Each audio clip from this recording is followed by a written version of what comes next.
So, ito na guys. Ulam for today's video na naman si Manay. Ito guys, magluluto ako ng chapsuy. Ito yung aking mga iluluto. Oh. Natira pa yan guys noong bagong taon. Buti na lang hindi pa nasira sa loob ng rep ko. Ito.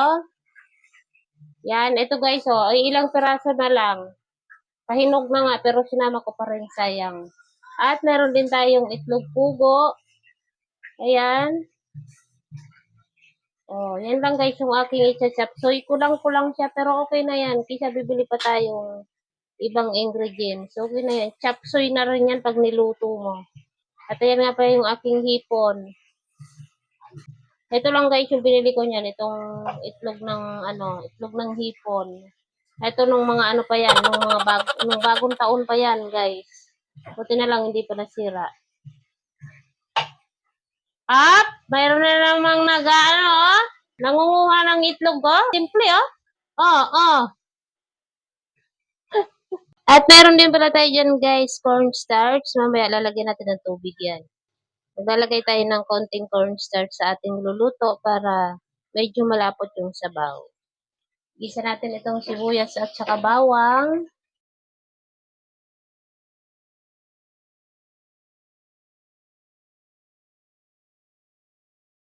Kautang lahat ng tao.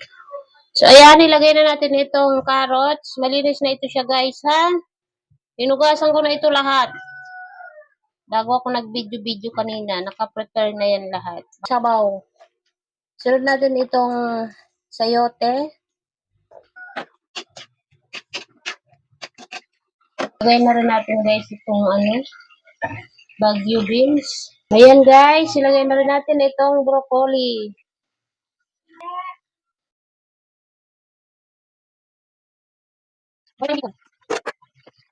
At pagkatapos guys, pwede na rin natin ilagay itong repolyo.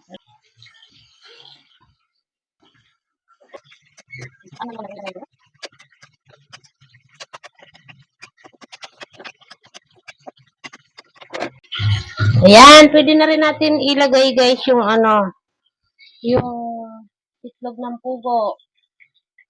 Yan. At ito nga pala guys yung yung cornstarch na isang kutsara. Nilagyan ko na siya ng tubig. Lagay na rin natin.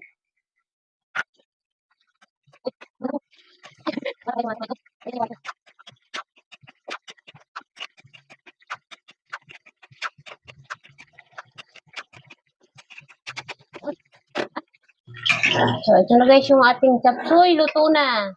Hindi na ako naglagay guys ng oyster sauce dyan. Dapat maglalagay ako. Nor cubes na lang yung nilagay ko guys. So, kadalasan talaga guys, naglalagay ako ng dyan, oyster. Kaso ngayon, hindi na ako naglagay. Kasi meron naman ang hipon. Malasa naman na yung gulay. So, ayan na guys. Luto na yung aking gulay. At luto na rin yung pinirito kong isda. Bye-bye! Thank you for watching guys.